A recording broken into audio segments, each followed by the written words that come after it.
আসসালামু আলাইকুম, শুভেচ্ছা, স্বাগতম।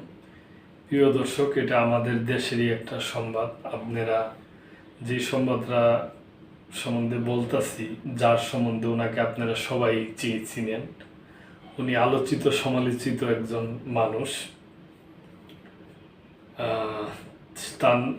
উনি হলো বিগত বাংলাদেশ আওয়ামী লীগের এমপি ছিল মমতাজ।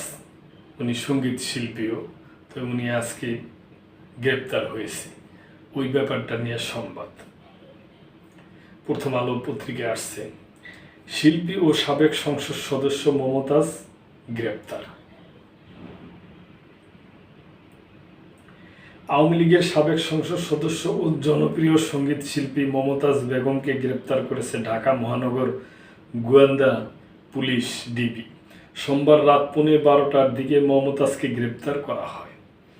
এ বিষয়ে ঢাকা মহানগর পুলিশের ডিএমপি এক বার্তায় বলা হয়েছে, রাজধানীর ধানমন্ডি থেকে সাবেক সংসদ সদস্য মমতাজ বেগমকে গ্রেপ্তার করা হয়েছে।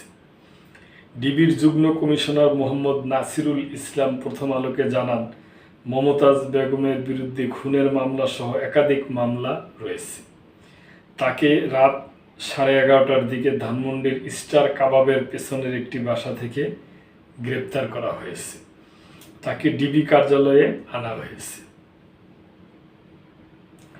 লোক গানের জনপ্রিয় শিল্পী মমতাজ বেগম একাধিকবার মানিকগঞ্জ 2 আসন থেকে আওয়ামী লীগের সংসদ সদস্য ছিলেন।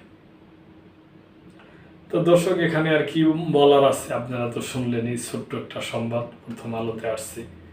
তো শুধু এটাই যে আমি আমার পক্ষ থেকে শুধু এটাই বলবো, এটা আমার ব্যক্তিগত যে মানুষের অতিরিক্ত চাহিদা এবং অতিরিক্ত পাওয়া এগুলো থাকারই না। কেন উনি একজন বাউল সঙ্গীত শিল্পী। ওনার এই রাজনীতি ছাড়াও ওই শিল্পী এবং গান হিসাবে ওনার অনেক জনপ্রিয়তা ছিল।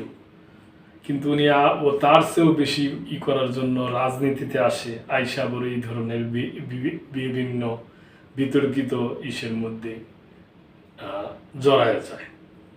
তো এখন যা হওয়ার তাই হইল।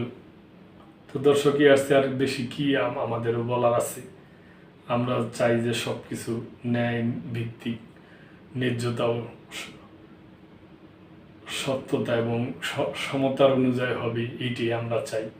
তো দর্শক, ভালো থাকবেন, লাইক কমেন্ট শেয়ার করে চ্যানেলটির পাশেই থাকবেন। আল্লাহ হাফেজ।